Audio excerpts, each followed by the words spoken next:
नमस्कार दोस्तों, स्वागत है आपका हमारे official YouTube channel GS by Neeraj sir में। कैसे हैं आप सब? मैं उम्मीद करता हूं स्वस्थ होंगे, मस्त होंगे, अपनी तैयारी में व्यस्त होंगे। बेटा, आज का जो क्लास है ये टेस्ट पेपर 50 है और टेस्ट पेपर 50 में भी 20 क्वेश्चंस लिए गए हैं, जैसा कि प्रत्येक टेस्ट पेपर में होता रहा है। TGT 8 अपना टारगेट है 148 फतेह करना। तो TGT 8 के लिए हमें कितनी भी मेहनत करना पड़े उसके लिए हम तैयार हैं, उसके लिए हम तत्पर हैं। मैं मानता हूँ आप लोग भी तत्पर होंगे और पेन पेपर उठा के बैठ जाते होंगे। बेटा, आज पहला दिन है, लगभग 1 महीने हो गए।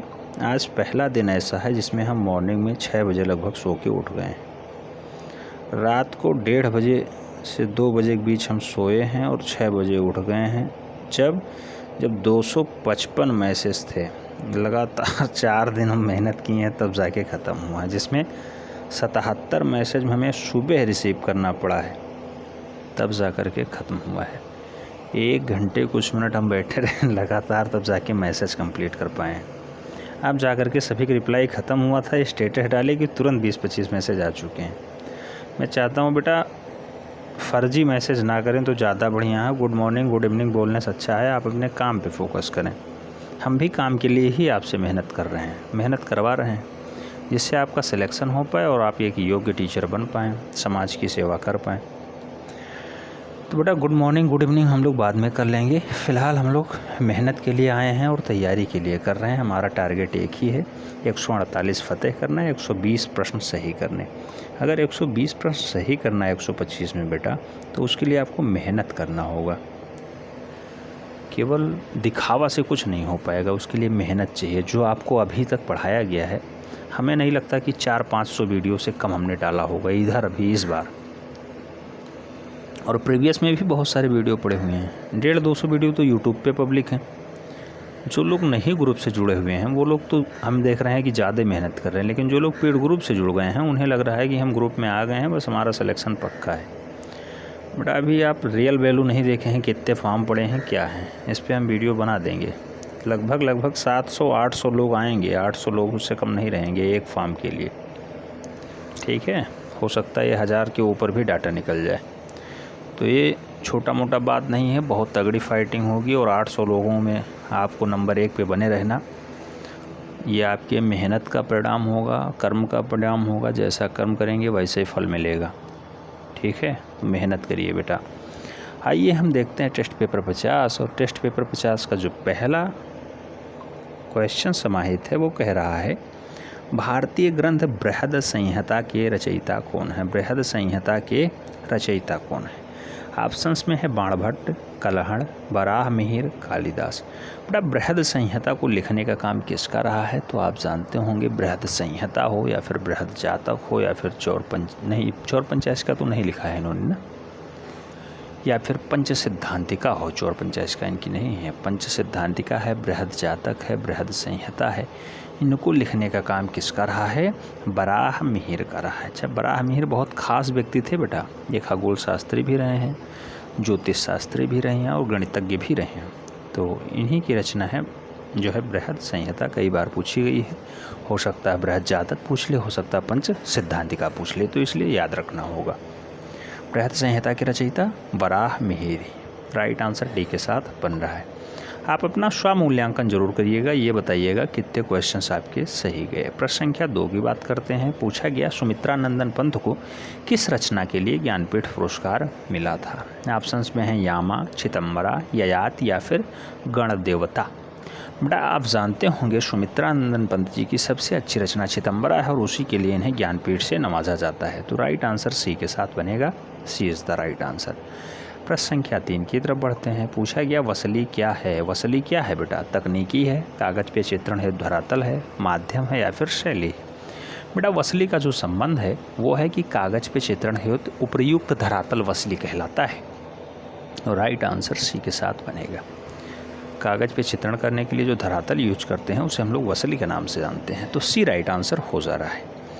प्रश्न संख्या 4 की बात करते हैं। 4 में कहा गया है पैलेट का प्रयोग डाटा डाट में किया जाता है डिजाइन के लिए, मूर्तिकला के लिए, चित्रकला के लिए या फिर टेक्सटाइल के लिए। पैलेट का प्रयोग कहाँ किया जाता है बेटा? पैलेट का प्रयोग चित्रकला के लिए किया जाता है। ठीक है, ये एक पतली सी पट्टिया टाइप की होती है, चित्रकला में ज़्यादातर प्रयोग पैलेट का होता है, तो पैलेट चित्रकला के लिए होता है, बी राइट आंसर हो जाता है। क्वेश्चंस पूछे गए हैं, हल्के में को क्वेश्चंस मत लीजिएगा। प्रश्न संख्या 5 की बात करते हैं। कामसूत्र के रचयिता हैं कौन? भरत मुनि, श्री कुमार, यशोधरा पंडित, वात्स्यायन। बेटा कामसूत्र को रचित करने का काम आप जानते होंगे वात्स्यायन जी का रहा है, और वात्स्यायन जी ने कामसूत्र में कितने कलाओं का उल्लेख किया है बेटा? ये भी क्वेश्चंस बन चुका है। 64 कलाओं का उल्लेख कामसूत्र में मूल रूप से वात्स्यायन जी ने किया है, तो राइट आंसर ए के साथ बनेगा।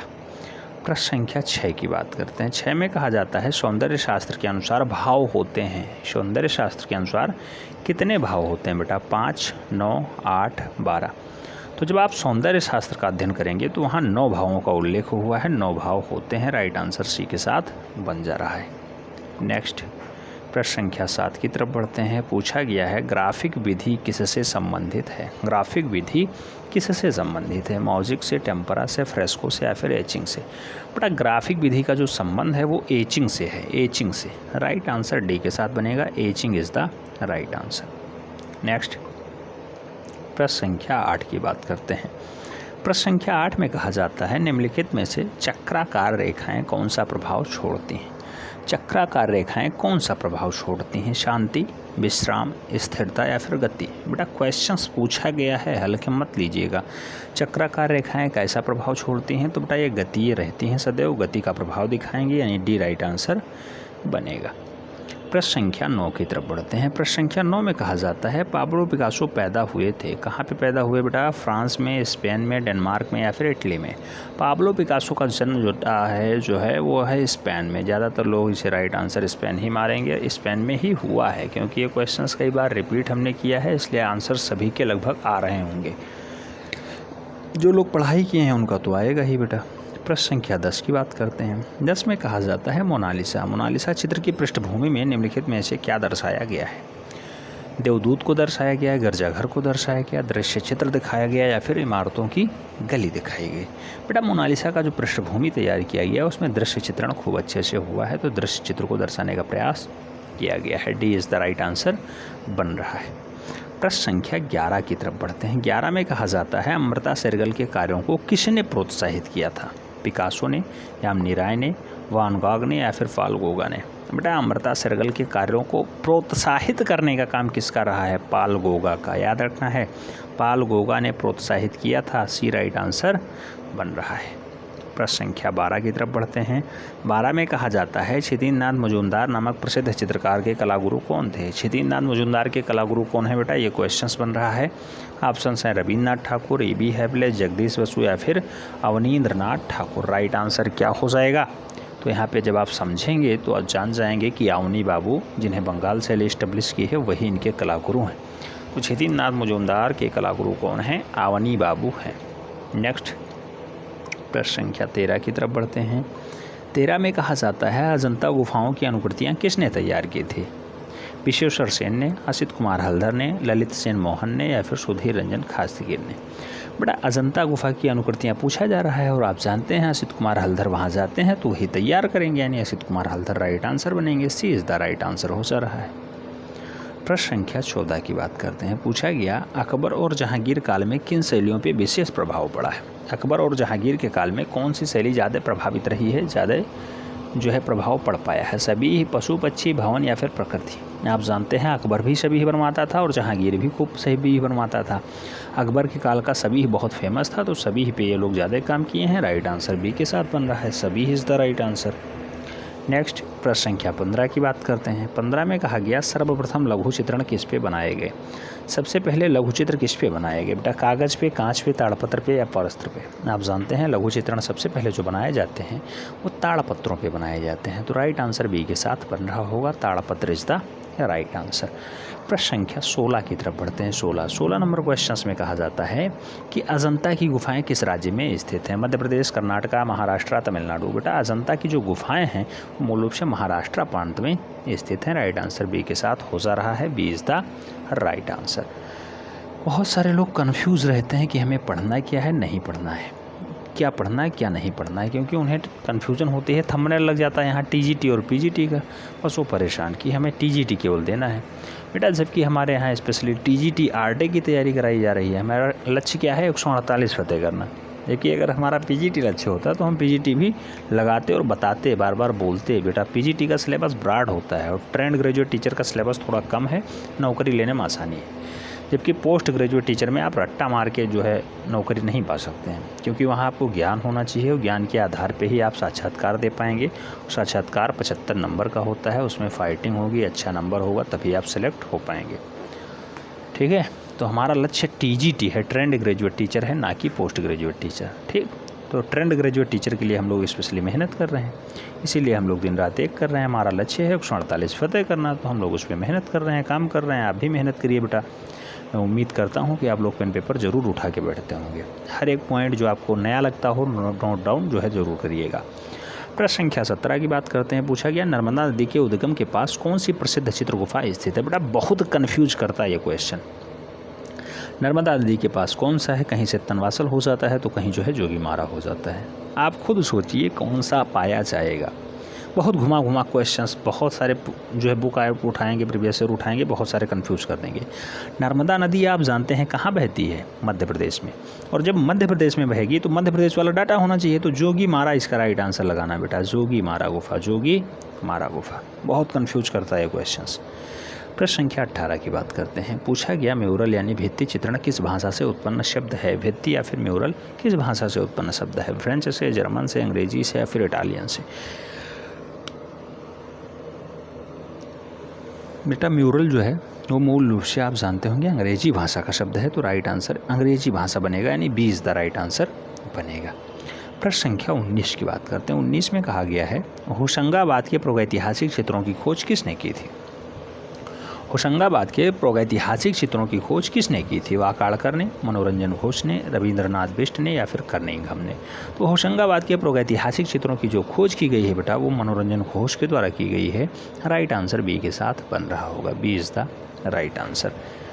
प्रश्न संख्या 20 की हम लोग बात कर रहे हैं। 20 में पूछा गया है नील नदी की घाटी में जो पनपी है सभ्यता उसे हम लोग किस नाम से जानते हैं? सिंधु घाटी सभ्यता, मिस्र की सभ्यता, चीन की सभ्यता या फिर मेसोपोटामिया की सभ्यता?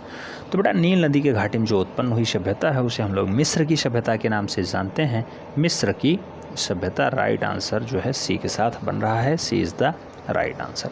कुल मिलाकर के कितने क्वेश्चंस यहाँ से आपके सही गए हैं कमेंट के माध्यम से छाप दीजिएगा। मैं उम्मीद करता हूँ आप लोग स्वस्थ होंगे, मस्त होंगे और पढ़ाई में अपने सदैव व्यस्त होंगे। एक्स्ट्रा कामों से कोई मतलब नहीं है बेटा, बस 40-45 दिन शेष है और अगर आप 30-40 दिन मेहनत कर लेते हैं तो आपका भविष्य उज्जवल हो जाएगा। मैं आपको जो है हो सकता है आज शाम को लाइव आऊँ, कुछ मोटिवेट करूँ। जो लोग यहाँ ऑफलाइन नोट्स लेने आते हैं उनकी कहानी हम आपको बताऊँगा, ठीक है? तो उनकी कहानी से आप ज़रूर प्रेरित होंगे। क्यों? क्योंकि मैं देखता हूँ किसी की उम्र जो है 48 है, किसी की 45 है, कोई 50 है, कोई ऑन ड्यूटी है, कोई ऑफ ड्यूटी है। एक एक लोग ट्रैक चेंज करके, कोई मैथ्स पढ़ाता था वो यहाँ आया है, कोई जो है साइंस का टीचर था वो यहाँ आया है, कोई संस्कृत का टीचर था फिर भी नहीं मेहनत कर पाया क्योंकि कट ऑफ वहाँ भी बहुत हाई जाती है, यहाँ आया है। उन सभी के बारे में बताएंगे। हमें जो है बहुत परेशानी होती है जब कोई 50 साल या 45 साल या 48 साल वाला आए और पैर छुए उसके बाद सर हमें आशीर्वाद दीजिए, किसी तरह सिलेक्शन हो जाए। बहुत कष्ट होता है, लेकिन जो है क्या किया जाए, बेरोजगारी है, कुछ भी हो सकता है। हालांकि मैं मना करता हूं कि दादा आप हमसे 2 गुना बड़े हैं, लेकिन अब गुरु गुरु होता है, वो लोग कहते हैं, उनका कहना है। फ़िलहाल देखा जाए तो कहाँ तक सार्थक है ये लोग आप कमेंट बॉक्स में ज़रूर बताइएगा। चलिए ठीक है, मिलते हैं नेक्स्ट वीडियो में, तब तक के लिए जय हिंद।